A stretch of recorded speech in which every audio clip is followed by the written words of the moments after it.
खूनी राज। छोटे से गांव सतपुरा में हर कोई अपनी शांत और साधारण जिंदगी जीता था। वहां के लोग मेहनती थे और उनका दिन खेतों में काम करने, जानवरों की देखभाल करने में बीतता था। उस गांव के बीचों बीच एक पुरानी हवेली थी जो बहुत सालों से वीरान पड़ी थी। बच्चे और बुजुर्ग सब कहते कि उस हवेली में अजीब अजीब आवाजें आती हैं और रात के समय वहां जाने की कोई हिम्मत नहीं करता था। वहीं इस गांव में रोहन नाम का एक 13 साल का निडर लड़का रहता था। रोहन की सबसे बड़ी खासियत थी उसकी जिज्ञासा। जब उसने हवेली के बारे में सुना तो उसके मन में उत्सुकता जाग उठी। वह हर हाल में जानना चाहता था कि इस हवेली में ऐसा क्या है जो सबको डराता है।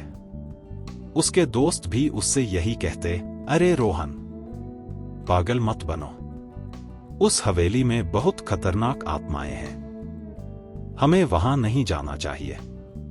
पर रोहन को तो बस सच्चाई जानने की धुन थी। एक दिन शाम ढलने के बाद उसने अपने दोस्त सूरज को अपने साथ चलने के लिए मना लिया। सूरज शुरू में थोड़ा डरा हुआ था, पर रोहन के साहस के आगे उसने भी अपनी हिम्मत जुटा ली। दोनों ने अपने साथ एक टॉर्च और कुछ खाने का सामान रखा और हवेली की ओर चल पड़े। हवेली तक पहुंचते पहुंचते अंधेरा हो गया था। चारों तरफ खामोशी थी, सिर्फ कुछ पक्षियों की आवाजें सुनाई दे रही थी। हवेली के दरवाजे पर पहुंचकर उन्होंने देखा कि वह थोड़ा टूटा हुआ था और अंदर जाने के लिए बस हल्के से धकेलना था। जैसे ही वे अंदर गए, एक अजीब सी ठंडी हवा का झोंका महसूस हुआ। रोहन ने सूरज की ओर देखा और मुस्कुराते हुए कहा, डर मत, हम यहां कुछ ही देर रुकेंगे और सच्चाई का पता लगाकर वापस चले जाएंगे। वे धीरे धीरे हवेली के हॉल में आगे बढ़े। दीवारों पर धूल जमी हुई थी और फर्श पर टूटी फूटी लकड़ियां पड़ी थी। अचानक उनकी टॉर्च की रोशनी एक पेंटिंग पर पड़ी। यह एक बूढ़े आदमी की तस्वीर थी जिसकी आंखें काफी गहरी और डरावनी थी। सूरज ने घबराकर कहा, चलो अब वापस चलते हैं, मुझे यह सब सही नहीं लग रहा। पर रोहन नहीं रुका। उसने कहा, बस एक बार और देखते हैं कि यहाँ ऐसा क्या है जो सबको डराता है। वे थोड़ा आगे बढ़े तो एक दरवाजा दिखाई दिया। उस दरवाजे के पीछे से उन्हें किसी के फुसफुसाने की आवाजें सुनाई दी। दोनों का दिल तेजी से धड़कने लगा, पर रोहन ने हिम्मत जुटाकर दरवाजा खोला। जैसे ही उन्होंने दरवाजा खोला, सामने एक कमरा था जिसमें बहुत सारे पुराने कागजात बिखरे हुए थे। वहां की दीवारों पर अजीब से निशान बने हुए थे। अचानक उन्हें एक पुरानी किताब नजर आई जिसके कवर पर लिखा था, खूनी राज का इतिहास। रोहन ने किताब उठाई और उसे खोलने लगा।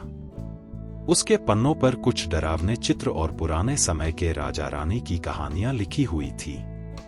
कहानी में बताया गया था कि इस हवेली में एक राजा और रानी का वास था जो बहुत दयालु थे, पर उनकी एक ऐसी सच्चाई थी जो उन्होंने सबसे छुपा कर रखी थी।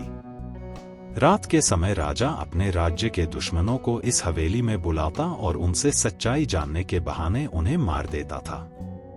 उन दुश्मनों की आत्माएं इस हवेली में भटकने लगी थीं और इसलिए यहाँ आज भी रहस्यमय घटनाएं होती हैं। रोहन और सूरज ने किताब को वापस रख दिया और तेजी से बाहर की ओर भागे। बाहर आकर सूरज ने कहा, अब मुझे समझ आ गया कि लोग यहाँ क्यों नहीं आते। रोहन ने भी उसकी बात का समर्थन किया। उन्होंने फैसला किया कि गांव के बड़े बुजुर्गों को इस बारे में बताएंगे ताकि इस हवेली का सच सबके सामने आ सके और कोई और बच्चा इसमें जाने की गलती न करे। अगले दिन रोहन ने गांव के सभी लोगों को इकट्ठा किया और उन्हें अपनी पूरी कहानी सुनाई। सभी लोग चकित थे और रोहन के साहस की तारीफ करने लगे।